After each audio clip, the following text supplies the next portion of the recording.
Bienvenue à toutes et à tous, amis du CCS. Voici le deuxième épisode du Tactic Lem, qui est donc une vidéo qui se penche sur le style de jeu d'un joueur NBA. Aujourd'hui, vous l'avez compris à la miniature, on va s'intéresser au rookie phénomène des Grizzlies de Memphis, puisqu'on va parler de Ja Morant.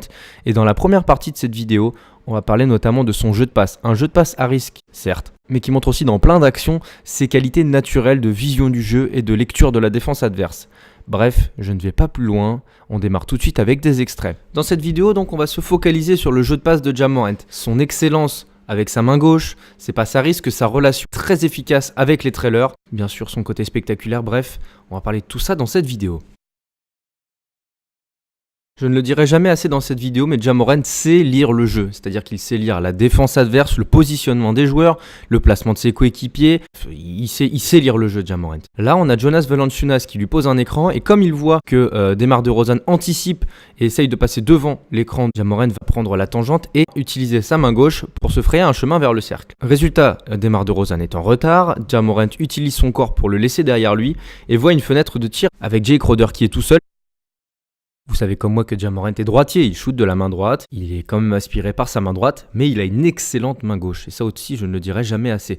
La preuve avec cette passe main gauche forte, tendue, qui arrive certes un peu haut pour Jay Crowder, mais tous les shooters vous diront qu'ils préfèrent recevoir le ballon plutôt vers la hauteur, plutôt que près du sol. Donc Jay Crowder ensuite récupère le ballon, plante un petit step back des familles, et un shoot sur la tête d'un Derrick White qui a trop porté l'aide vers Valanciunas.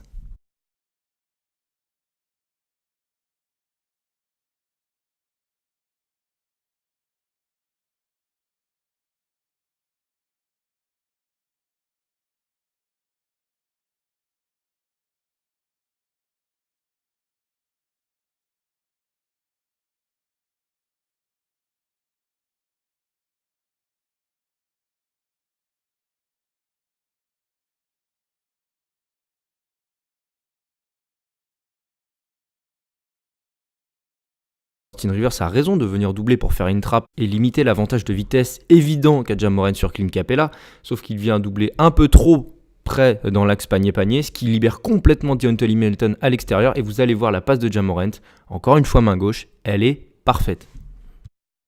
C'est là qu'on voit l'erreur de Austin Rivers justement, c'est qu'il est trop venu dans l'axe panier-panier et là il y a un retard évident sur De'Anthony Melton. James Harden vient pour compenser, sauf que c'est pas du tout la zone qu'il est censé couvrir, ce qui fait que De'Anthony Melton peut shooter dans un fauteuil, et en plus de ça il est très bien servi puisque Ja Morant lui donne la balle vraiment dans de très bonnes conditions, balle à mi-hauteur, il a juste à fléchir et à pull-up derrière. Franchement, c'est une passe parfaite, main faible de Ja Morant.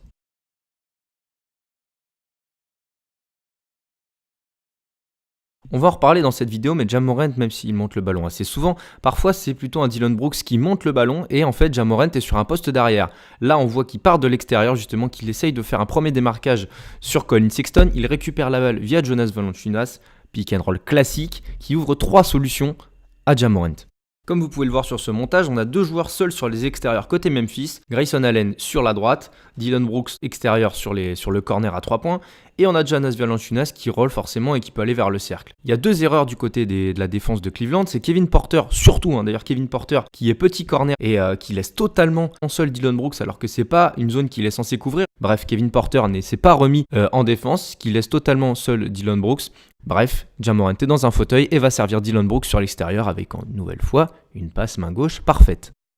Bon, les détracteurs de Ja Morant vont peut-être dire que la passe est trop haute, mais il n'empêche qu'elle est forte, ce qui met déjà bien en condition de shooter. Et en plus de ça, comme je le disais tout à l'heure, un shooter préfère recevoir la balle un peu plus haut qu'un peu plus basse.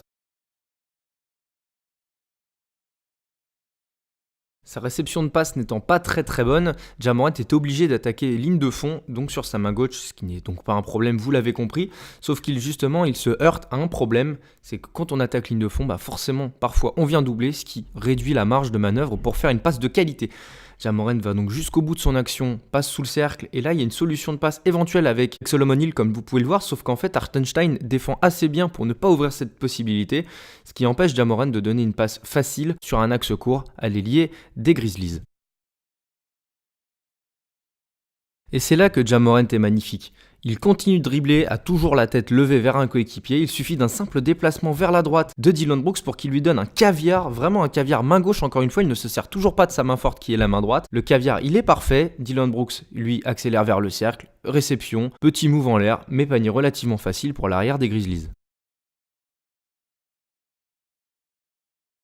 Je tenais à vous parler de ça en premier parce que ça m'a vraiment bluffé dans son jeu. Je savais qu'il avait une main gauche et on la voit assez vite de toute façon dans les matchs, mais sa qualité de passe, main gauche, main faible en tout cas, avec la force et la précision que ça implique, bah franchement, à cet âge-là, c'est vraiment très fort.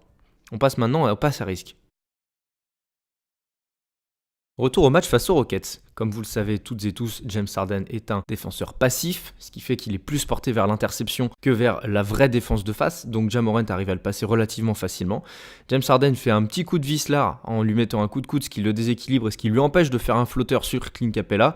Clint Capella qui protège son cercle comme vous le savez aussi, jusque-là c'est très académique. Le problème c'est qu'il ne peut pas passer puisque Brooks, Allen et Jaren Jackson sont pour l'instant masqués par House et PJ Tucker.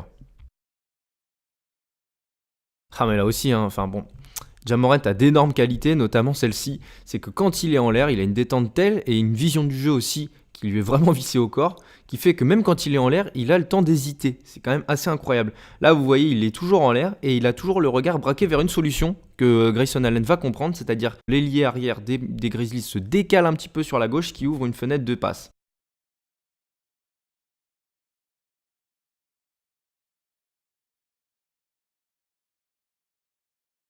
Ici, clairement, la passe de Brandon Clark n'est pas donnée dans le bon tempo, elle est donnée trop tôt. Ce qui fait que Ja Morant n'est pas en position d'attaquer le cercle dans les meilleures dispositions. Et là, il va y avoir un blocage à 3, avec d'un côté Dejounte Murray et ensuite Bryn Forbes et Lamarcus Aldridge qui vont eux aussi défendre le cercle. C'est donc trop compliqué pour Ja Morant de soit passer la balle, soit tirer, vu qu'il est à moitié en déséquilibre et qu'il a toujours pas dribblé. Malgré l'urgence, Ja Morant, qui, on le rappelle, est un rookie, va dribbler pour essayer de trouver une solution de passe. Étant donné qu'il y a un surnombre autour de lui pour l'empêcher d'attaquer le cercle, il y a forcément sur les extérieurs une solution préférentielle. Son dribble et sa volonté de donner le ballon laissent un choix à faire pour Lonnie Walker derrière. Est-ce qu'il reste sur Dillon Brooks ou est-ce qu'il va sur Grayson Allen et qui est en position préférentielle de shoot? Il a déjà les appuis dans le sol, déjà la main, prêt à réceptionner et à shooter. Et là, Ja Morant va justement gagner ce jeu de dupe avec Lonnie Walker. Grayson Allen était prêt, Lonnie Walker a essayé d'anticiper la passe sur l'ailier des Grizzlies et la passe de Ja Morant dans la foulée, elle va forcément à Dillon Brooks. Comme vous pouvez le constater, même si encore une fois c'est dans l'urgence, la passe elle est parfaite. Dillon Brooks a les appuis dans le sol aussi et pull-up à 3 points avec réussite.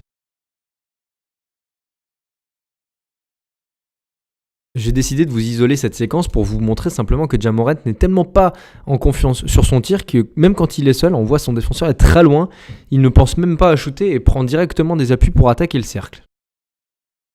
Bon, vu son appel de pied, il est quand même bien parti pour lâcher un énorme tomard sur Ivica Zubac. Ce problème, c'est qu'il est parti d'un peu loin. Il y a 3 niveaux de lecture pour Ja Morant. Le premier, un petit flotteur pour passer au-dessus d'Ivica Zubac et marquer au près. La deuxième, qui est peut-être la plus pertinente sur le moment, c'est de tenter un alley-oop pour Jonas Valanciunas qui est prêt à recevoir le ballon. On le voit, il a la main levée. Et sur l'extérieur, on a une extra passe possible sur Jay Crowder, puisque le défenseur direct de l'ailier des Memphis Grizzlies n'est pas vraiment au marquage. Encore une fois, ici, il y a 2 niveaux d'analyse. Le premier, c'est de constater quand même qu'avec sa détente spectaculaire, Ja Morant quand même garde un QI basket naturel qui lui montre qu'il est capable d'hésiter en l'air pour savoir quelle sera la décision finale et quel sera son geste. L'autre problème, c'est quand même que c'est une passe vraiment à risque. Et on le voit de toute façon sur la réception de Jay Crowder, cette passe sur l'extérieur n'est peut-être pas forcément son premier choix. Il change d'avis un peu au dernier moment, la passe n'est pas parfaite. Bon, Jay Crowder va réussir à finir, mais il va falloir que Ja Morant fasse attention à ses passes à risque, puisque dans le pire des cas, il y a quand même 2 possibilités. La première, c'est qu'il soit tellement focalisé sur le jeu qu'il atterrisse mal et qu'il se blesse. La deuxième, c'est aussi, d'un point de vue purement basket, tout simplement qu'il perde le ballon.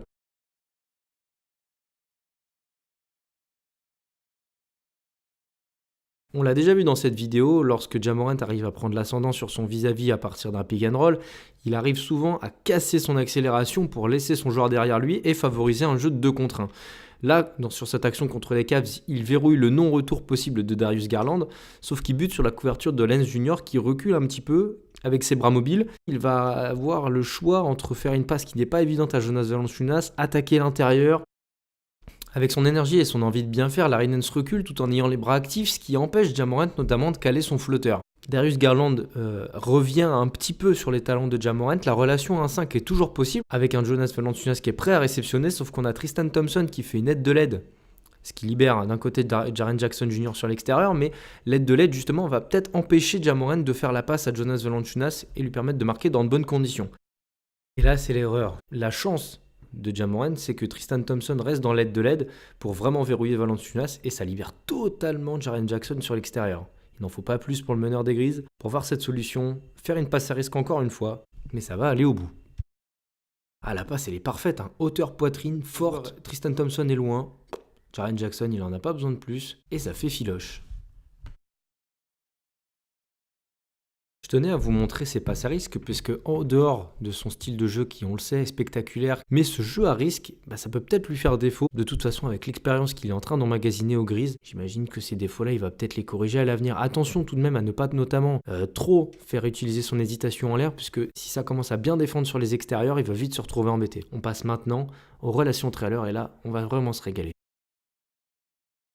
Ah, que vous soyez fan des Grises ou tout simplement fan de highlights NBA, cette action elle vous parle forcément et j'avais envie de l'analyser. Ici, on a une première hésitation de la part de Ja Morant. Il commence à regarder vers les extérieurs parce que Daniel House revient en défense pour essayer de le gêner. Lui va reculer au niveau de la raquette comme je l'ai visualisé. Et là, Ja Morant va se poser la question que faire. Est-ce qu'il faut le jouer? Est-ce qu'il faut pull-up à 3 points comme il l'a déjà fait en NBA? Ou est-ce qu'il faut attendre le soutien du trailer? Franchement, j'aimerais vraiment pas être à la place de House Junior. C'est l'incertitude la plus totale. On a l'impression que Ja Morant sait même pas ce qu'il fait lui-même.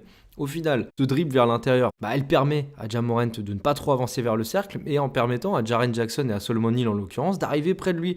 Et là, c'est juste fort. Là, franchement, on s'incline, c'est tout.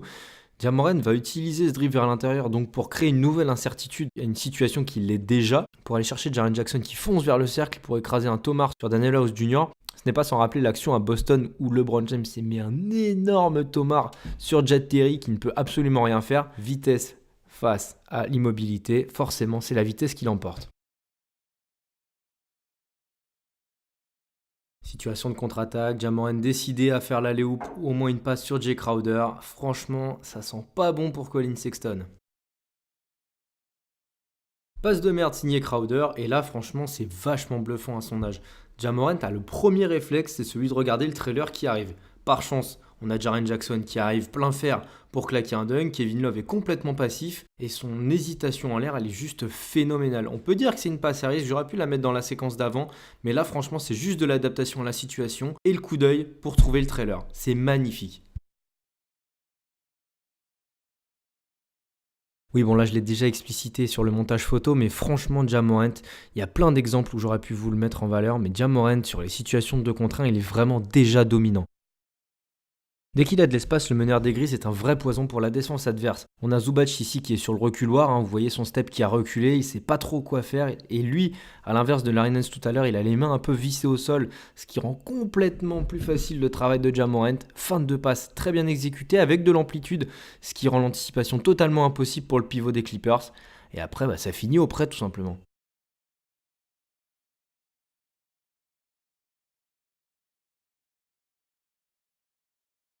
Malgré un démarquage très bien exécuté grâce notamment à l'écran de Jonas Valanciunas, Ja Morant donne l'impression visuelle à Shai Gilgeous-Alexander qu'il ne va pas shooter. Ses appuis sont écartés, il n'est pas vraiment dans une réception pour tirer, il est dans une réception offensive pour attaquer sur l'extérieur.